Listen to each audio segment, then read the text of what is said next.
Planning a trip to the UK when accessibility matters can feel overwhelming. In this episode, listener Laura Dilts shares how she researched attractions, trains and transport across London, England and Scotland so she could travel with confidence, and why planning ahead makes such a difference.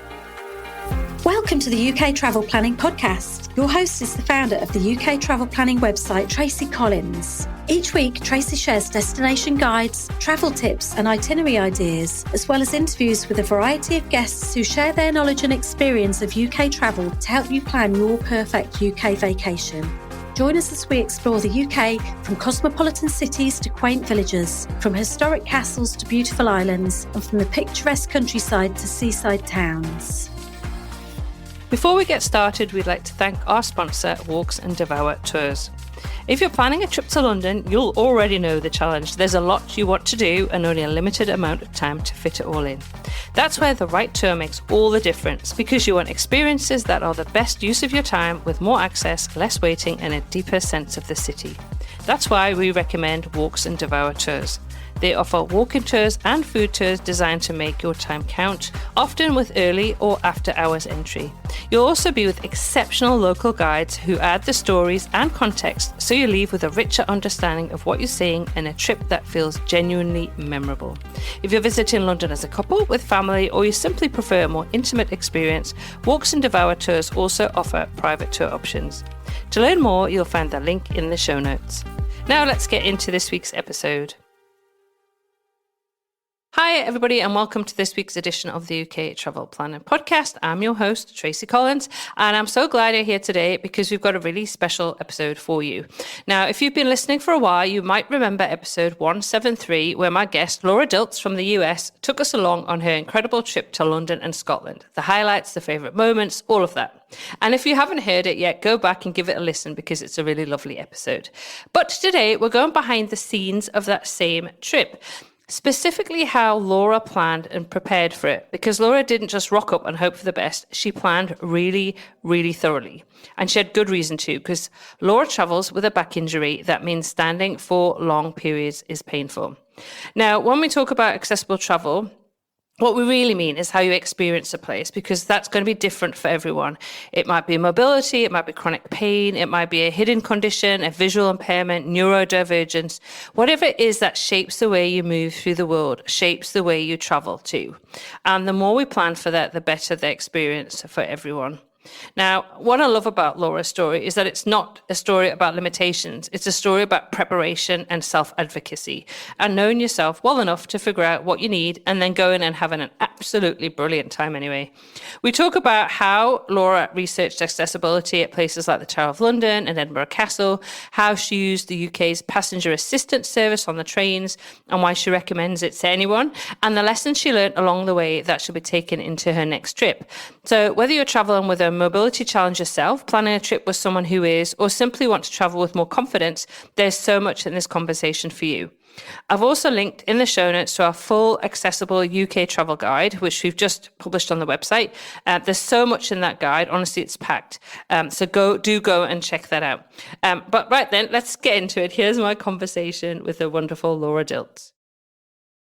Hi, Laura. I'm so glad you could join us on the podcast this week to chat about your trip to the UK and how you planned and prepared because of your own needs. Now, I would like you to introduce yourself to start with, just in case those people listening have not heard you in episode 173, where you talk about your trip and everywhere that you went. So first of all, if you could introduce yourself, tell us a little bit about yourself, and then tell us a little bit about your trip before we start talking about how you prepared. Sure. So my name is Laura Dilts. I'm from Massachusetts. My children are now out of the house, sort of, half the time, because they're 18 and 21. And I'm doing a lot more travel this year. That was my goal for my 61st year to celebrate. And I started off with going to London and Scotland and want to come back so badly. I have a whole list of where I want to go next. But it probably won't be until 2027 or 2028 at the rate I'm going. Well, it'll come around before you know it, honestly, Laura. And so during your trip, just give us a little bit of a quick overview of your itinerary. So you did some of that independently and some on a tour, didn't you? Right. So I call it a combination of DIY and tour. So my do-it-myself part was in London, and then traveling to my friend that lived near Milton Keynes train station in Only, and spent 23 hours with her, and then got on a train from where she was to Glasgow. And I had one extra night in Glasgow on my own. And then I joined Colette Tour for the rest of my 15 days. And it was called Easy Pace. And I chose it because it was easy pace, which meant part of the day was on your own. And I chose often to sit in a cafe and have a cup of tea, or in the park, or at the coach. I talked to the coach driver quite a bit because I'm not a real shopper, so that I could have flexibility and not have to figure out all the logistics. So okay, that makes sense. So I mean, you did quite a bit of that independently in England and London, and then you went up to Scotland and did the tour. Yeah. So that makes sense. So, and I know we spoke before we did the last podcast, and we chat quite a lot about how you planned the trip, because there's some challenges for you getting around, is it mobility wise? So let's just have a chat about how you planned the trip, considering those sort of those challenges that you're going to meet, and also like the sort of resources that you found, because you found a lot. You've given me some fantastic resources and websites, which we've included in our guide on the website.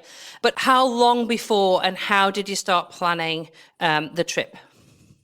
So about a year and a half to 2 years out, I started planning and deciding what I thought I would like to do. And over time, I narrowed it down. And then once I had more of a confirmed what I really wanted to do list, then I started looking at, could I do it? So I'm going to give the London Eye as an example, because I really wanted to do it, but I wasn't sure if you could sit or not, because I have a back injury. And so standing in line or standing still for any length of time is painful. So I walk with a cane to help be able to walk through the pain, literally. And I even tried seeing, did I want a cane with a seat in it? I found them uncomfortable. So to be honest, I found plenty of places to lean and sit everywhere I went. So and I talked to somebody else who's mobilely challenged, and said she didn't carry a chair with her and has always been find a place to sit. So museums definitely have usually those stools that you can borrow and things, but usually there are places to at least lean. And so if I lean, the pain can subside, or I can take a break. So with the London Eye, I couldn't quite figure, I mean, I knew it had a handicap ramp, and so I wouldn't have to take stairs, because I try to avoid stairs. But I wasn't sure if there was a seat. So I happened to ask in your Facebook group, is there a bench or anything in the London Eye? And someone in the group, it may have even been you, I'm not sure, said yes, and sent a picture in the group that there's this bench. And someone said, oh, but a lot of people are sitting in it. You might not be able to sit. And that's never a problem for me. I am able to speak for myself. And sometimes I have the cane with me, because then you don't have to explain, because I don't have a visible injury. I have crushed vertebrae. It's not obvious that I'm in pain, so I just politely say I need to sit, if I'm somewhere. So that's an example. And then for some of the other places, the Tower of London, I did sign up for the walking tour, and I just told the guide that I might need to sit at times. And as we were doing the tour, he gave options, and there's a whole section that I chose not to do because of the amount of stairs. And I have been to the Tower of London, but not since my 20s, and I'm now in my 60s. So I have seen it all before. I might have decided to do the stairs if I really was keen on it, but I was enjoying what I was already seeing. So I opted not to do that, because that was the part of the location that was not accessible, didn't have elevators. There were plenty of places for me to sit. There was benches. It's beautiful scenery. I mean, I'm always happy to just take in my surroundings. So the cobblestones I was a little bit worried about, but really it wasn't too bad. Same thing in Edinburgh, even though I was on the tour with my tour company, I researched ahead that they had a shuttle van, and our coach tour guide connected me with the local guide, and they helped me and two other ladies on my coach get to the spot where we needed to be to wait for the shuttle. But I mean, I could have done them on my own, but I'll take the help when I'm given it. And they gave us a ride up through the castle, and I'm so glad, because that walk would have killed me going up. And then talking to the other two ladies, we split up, and I said, well, I'm going to walk and sit on my way, so you can look for me when you're walking. I'll probably be sitting along the way. And they actually found me again later. I chose to walk down at my own pace from the top of inside the castle. The views were gorgeous. There was one section I skipped because the stairs, I asked in one area, is there a way to go around without going this way? And the staff said, oh yes, come this way. So you can't necessarily see everything, but even if you're able-bodied, you don't see everything. You pick and choose. In both places, both castles, I probably spent 2.5 hours, and that was plenty for me. My favorite part in the Tower of London was talking to the female beefeater and learning some of the history and stuff, and the scenery, and taking the pictures of the Shard and the the places where people were living, the beefeaters live. All the scenery there was just breathtaking. And so I would sit down on a bench. I might take a few pictures. I might stand up. So I did do the walking tour, but I often sat while the tour guide was talking, and we had an earpiece. So even if I was further away from the rest of the group, I could hear him. I always, when I walk for exercise, which I made sure that I was physically up to all of this, and you have to know your own limitations and what you need for modification. I walk about 2 miles every few days, but I walk a quarter mile rest. So I did the same thing throughout London and throughout my whole trip. I would walk and sit. At another part of our tour, we were seeing a demonstration of sheepdogs. I went and found a rock to sit on, a big boulder, because I knew I couldn't stand that long. If there hadn't been that, there was a fence. I would have leaned against the fence or a tree.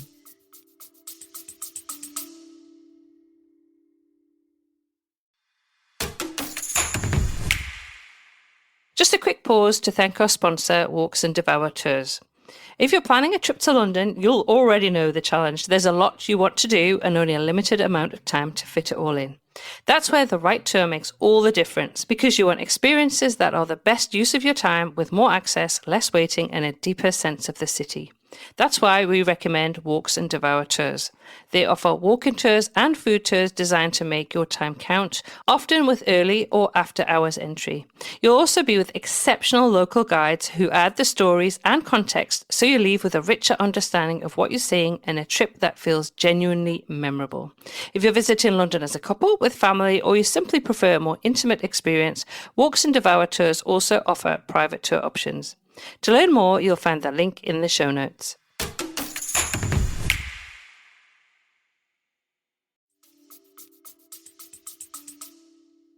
So you prepared by, obviously you kind of knew the places. I guess you identified the places that you were going to go to, or you were interested in seeing. Right, and then I researched what they had. So almost all museums, historic sites, and so on have information on their websites. Or you can call a place. Like recently, I travel locally with a friend who's blind. And so recently I called to find out a place because she can't really do stairs. I only looked on their website. In hindsight, I should have called because she was only able to do a little part of that particular place we went to. But she was fine. She says, "Oh, I'll hang out in the gift shop. You two go on." And she enjoyed most of the day, but I felt bad that I hadn't called specifically with the particular place because that website didn't have a lot of information. So, if the information is detailed, great. If it isn't, then send an email or make a phone call. Also, you can do I love YouTube for this. You can look up, and there's a lot of YouTubers that do videos on how accessible is XYZ, and it's from somebody who's in a wheelchair or maybe is blind or whatever, and they give their honest opinion.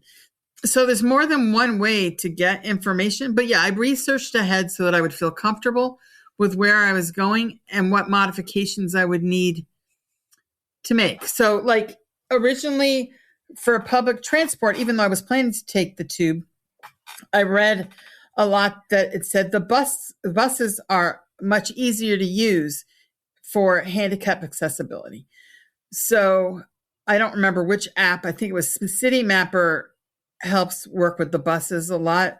So I was planning originally to use that and only use the tube to get into the city from my friend's house because of the distance. But when I was going to be in the city or I was going to Uber.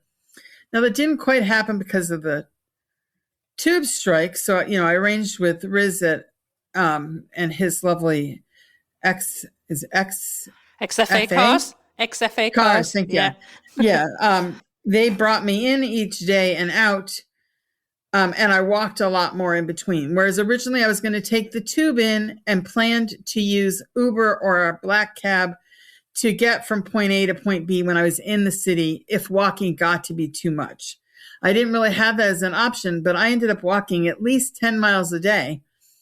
And I probably didn't do as many of some of the things, the more flexible things, because I was tired. Yeah. And when I was done for the day, I texted him and said, "Come get me." And to be honest, it would have been a lot for me to get on the tube and take the train back to my friend's house.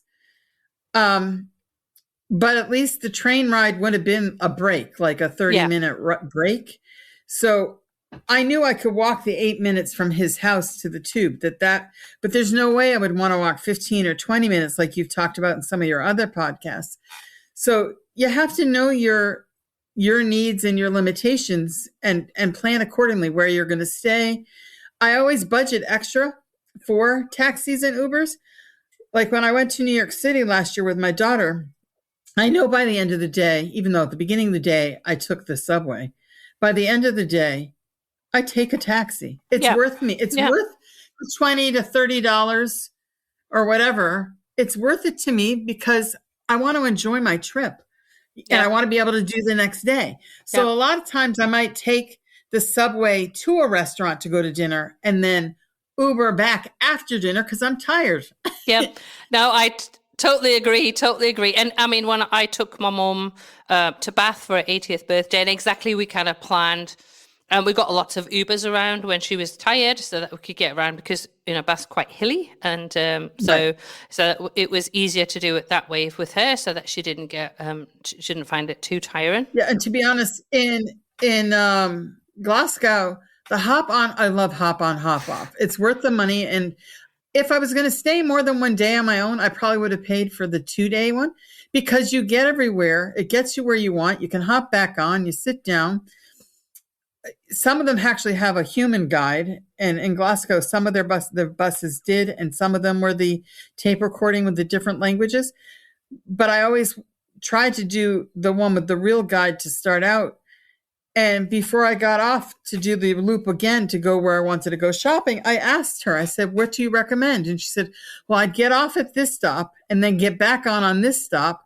And then you can get off right around the corner from your hotel." So perfect. The hop on, hop off, you get to see everything. You hear some of the information and you don't have to figure out how to get from point A to point B. And it goes to all the key tourist spots. Yeah. And they're usually not too expensive either. So it's a great way to get around. They're easily priced. Yeah. Yeah. I mean, I just used one in Florida in January with my daughter and my friends, and we went around the whole tour to get the whole history thing. We actually took a different shuttle that was free back to our hotel because we decided we wanted to freshen up, add another layer because we were freezing in Florida because it was cold. I brought the Massachusetts weather with me. Did not plan. I wanted warm weather. Let's put it this way. I did not use my swimsuit on that trip. And then we went back to the hop on, hop off. We knew we wanted to do the historic area with the shopping. Took the hop on, hop off there. Asked the guide again. He says, well, if you get off here, you can walk the whole stretch and get back on our shuttle at the other end. So that's what we did, and ate lunch. And we took a few hours and walked from one end to the other, and then got on the hop on, hop off on the other end. Perfect. It was perfect. Yeah, honestly, I think hop on, hop off buses are really useful, are really good like that, because as they say, and if you're feeling tired, you can just stay on them and just keep going round the loop, listening right, to and you're still it. experiencing. Yeah.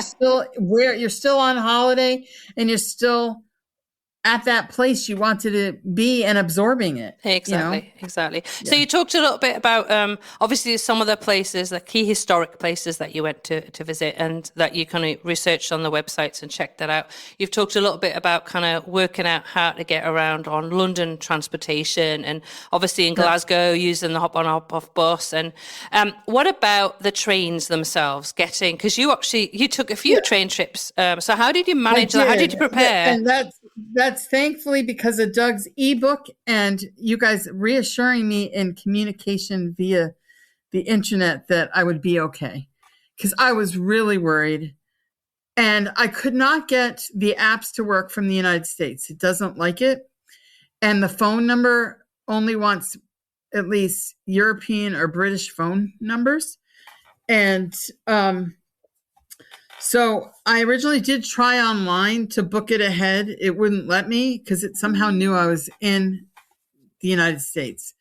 So when I got to England with some help from someone who had a British telephone number, I called, and I actually had the wrong phone number for what I needed. It was passenger assistance, but not the right passenger assistance. They gave me the correct passenger assistance. And then I called and we waited online, and they helped me book all my arrangements for when I needed it. And then the day of at Euston Station, they have this huge sign. It says passenger assistance. You cannot miss it. It's this whole area. And I went there. Now I did buy the Flex ticket, which I highly recommend. And when I got there, it was a Saturday that I was traveling. No, Friday. I was traveling on that. And they said, well, we're going to be canceling some of the trains because of XYZ. So we want to put you on the express train. I said, oh, okay. Because I had the right kind of ticket. They literally whisked me off, took my suitcase and wheelchaired me off to where I was going. And I had to message my friend who was meeting me at the other end because I was 2 hours early because I was on the express. Uh-huh. Now, I ended up having to wait at the other end because her son needed to come back into London to fly out to San Francisco. She said, well, I'm not going to be there in time because my son's not ready. I said, that's okay. I said, well, there must be someplace nearby. She says, asked to be brought to, and I don't remember the name of the coffee place, but there's a coffee shop right outside. So passenger assistance brought me to the coffee shop. I had a second breakfast. I had I had a sausage in a bun instead of the bacon. I was thinking with the HP sauce, since you, in one of your podcasts, you said I had to have the HP sauce. It was delicious. I want HP sauce. I really liked it. So I got myself a bun and I got a cappuccino and sat there for an hour and perfect chit-chatted with people because I love to talk to people. And so I was just enjoying it, being in my surroundings. And then the next day she brought me back to Milton Keynes and I asked for assistance and I got a little nervous because it was a little chaotic. I did have to politely bug them because I wasn't sure that they remembered me. And they're like, oh, we're sorry. Yes, we know you're there.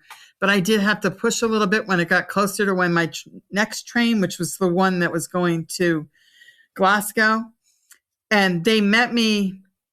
They tell somehow in their system where I was sitting. Mm-hmm. So at the next station, they came right to where I was, helped me off, and switched to the other train, moved my suitcase, got me situated.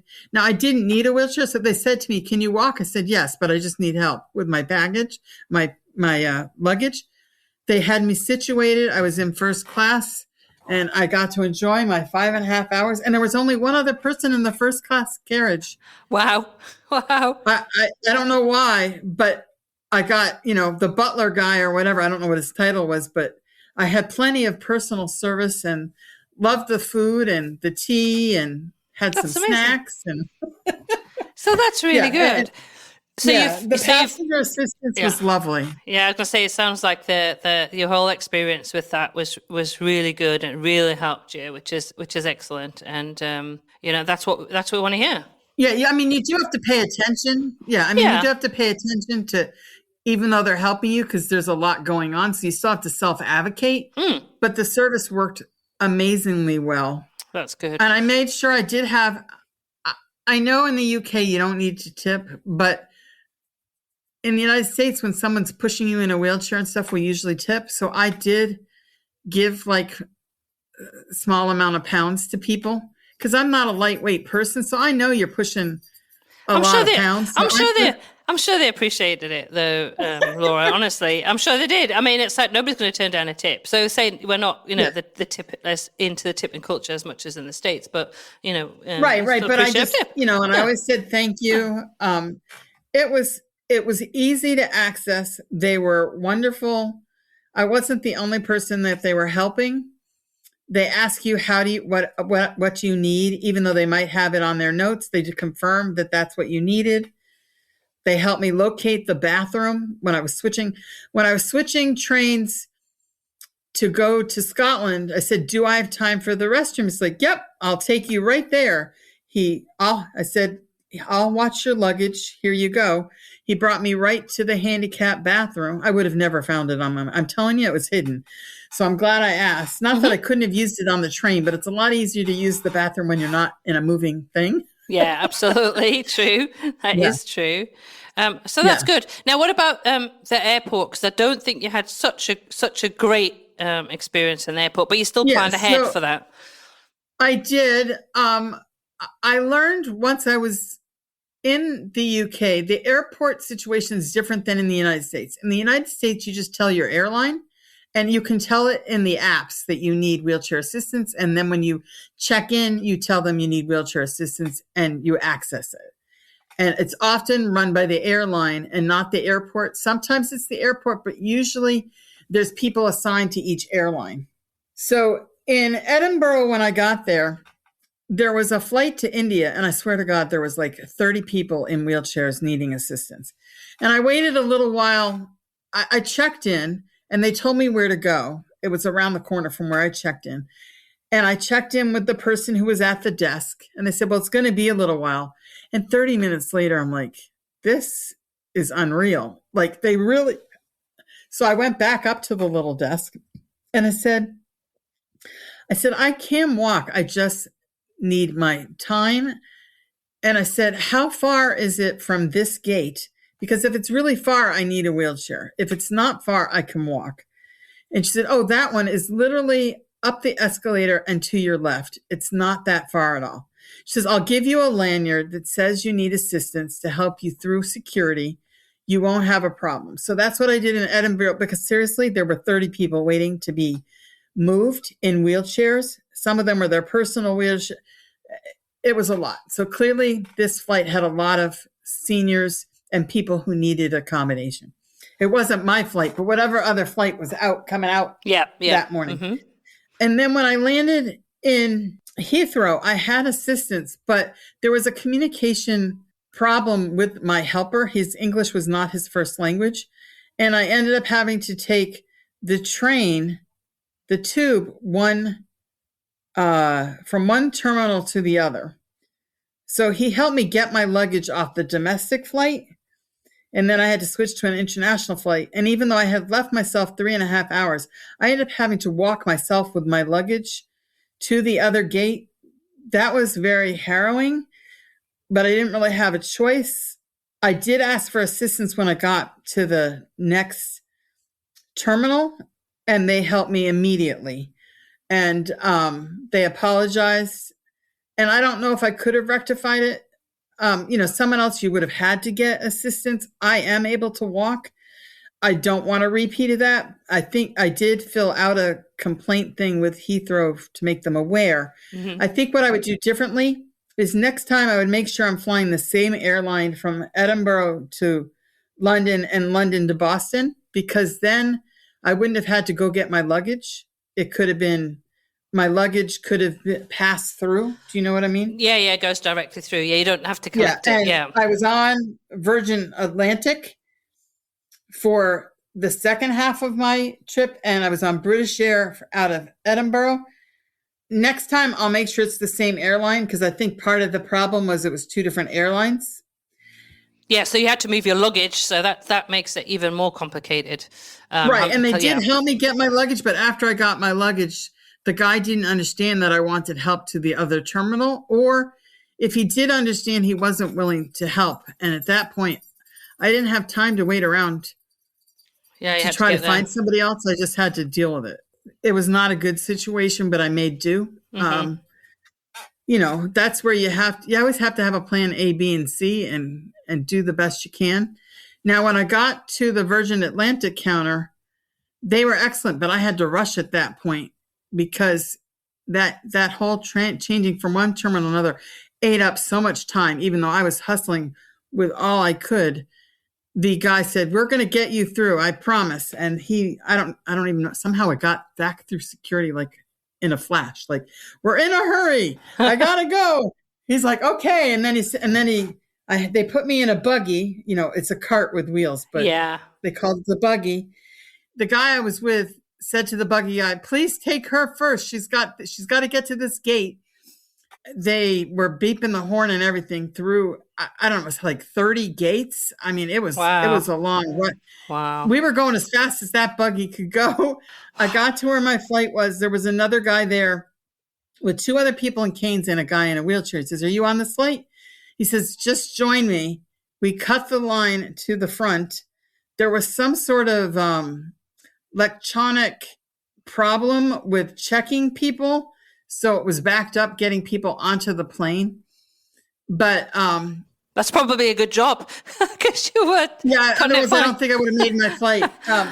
And then I followed him, the guy with the wheelchair, pushing the wheelchair with the two other people in canes, and got on the flight.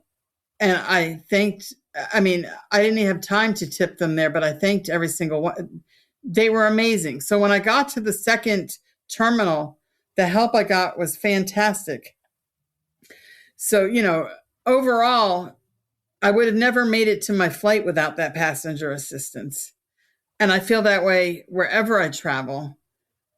But you also still have to have your wits about you and advocate for yourself. Or if you're not able to have someone with you, if you're traveling with your companion, like when I travel with my daughter, I have her help me do stuff. Yeah. But I just said, "This is what I need to do." And they're like, "Oh my God, we need to rush." And they rushed. And I really would have never made my flight, even though I had scheduled 3.5 hours in between. From now on, if you're in Heathrow, I'm booking 4 hours. I'm leaving 4 hours in between flights. I'm telling you right now.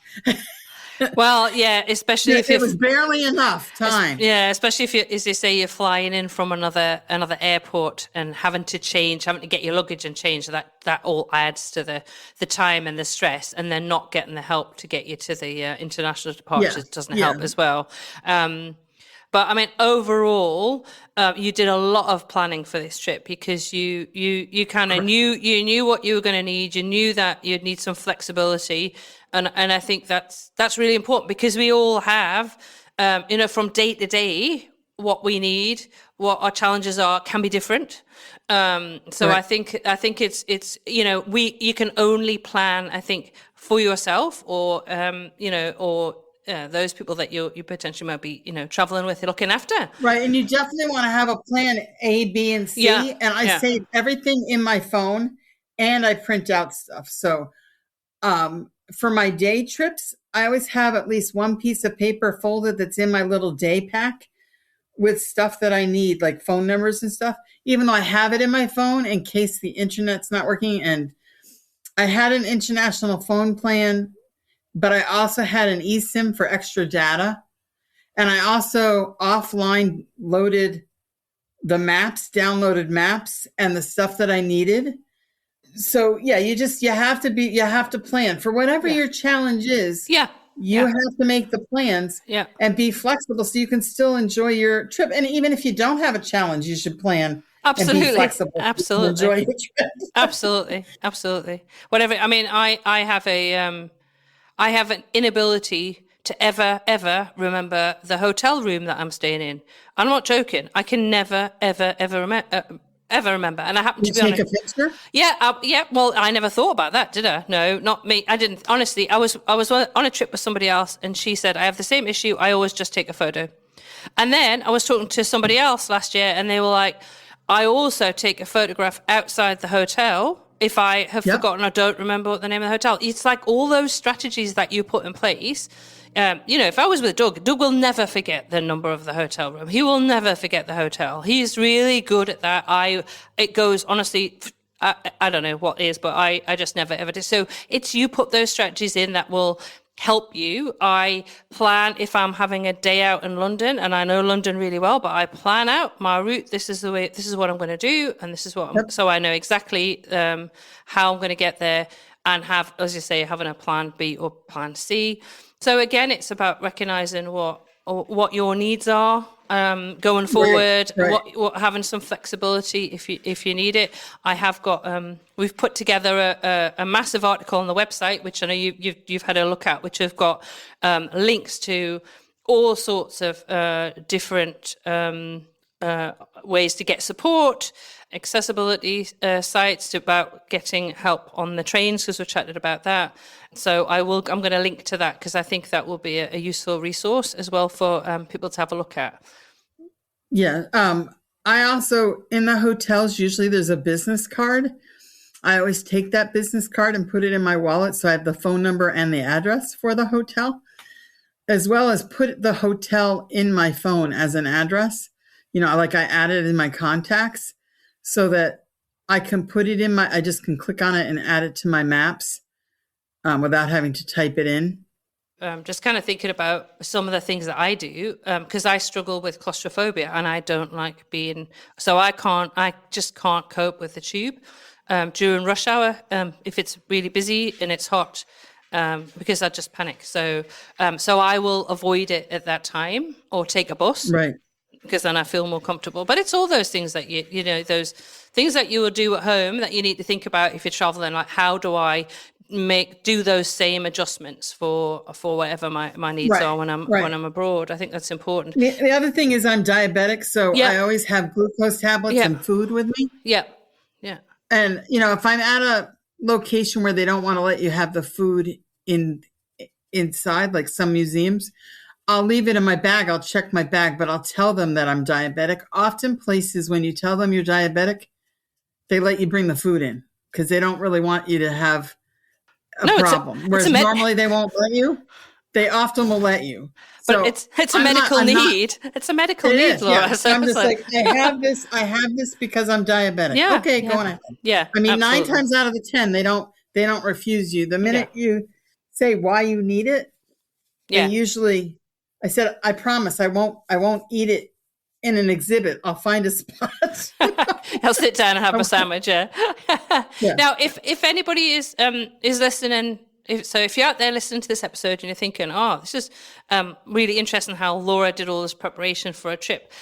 If there's somebody planning something similar to what you were putting together and feeling a bit unsure, what would be the one thing you'd encourage them to do early on in that planning process, Laura? Well, I'd have them make an appointment with you for a consultation. That's what I would do. As well as look at your resources that you have. You have a lot of resources that are free, but also resources that are budget friendly. So there's a lot of different options, and you have different options even within the types of consultation that you do. I would also join the Facebook group and ask questions. Trust me, there are times where I wish I could find a Tracy and Doug for other places that I'm going. It's not always as easy, but I also, because of your global travel planning page, I've asked you for recommendations for people around the world and other things. So you connected me to your friend who is an expert in Hawaii, and I used a lot of her resources. I looked at her resources for planning the part of my trip that's DIY for that. Oh, that's good. That's good. Yeah. So, and also I do have a travel agent that I work with for some things. So I always use the travel agent to shop for trip insurance that's going to definitely cover what I need with options. And she always finds me one or two, but I know she's going to give me a reputable company, and she knows what my medical needs are, because not all travel insurance is the same. So I use her for that piece. And if I can't figure out something else, I also use her expertise to help find me a resource if I'm not able to find it on my own. So, there are a lot of experts out there that you can access, and usually it doesn't cost you a lot, because travel agents usually get, paid by the companies to do what they do, but they're also not going to give you a company that's not reputable, because that's their reputation. Yeah, absolutely. Like I know that if I meet with you and Doug, you're going to only give us good information because that's your reputation. Absolutely. So absolutely. I love things that are free, but I also believe pay for what you need to pay for. You can pick and choose. Yeah. And as I always say, it's like we provide a lot of resources for free. So we always appreciate it when people take that little bit step further and think, okay, like we'll book a consult with Doug for Q&A, because it now offers that, and it actually has helped a few people planning their train trips, looking at kind of what travel assistance they need, and chatting about luggage and all those sorts of things. Right, but you also, if you have a few quick questions, you usually are willing to answer a few questions without doing a consultation. So, it's not instantly here you have to pay for this service. There's a lot of things that we give for free that are wonderful. Oh, that's what I'm saying. It's like we have so much free, the Facebook groups, the websites, the podcast.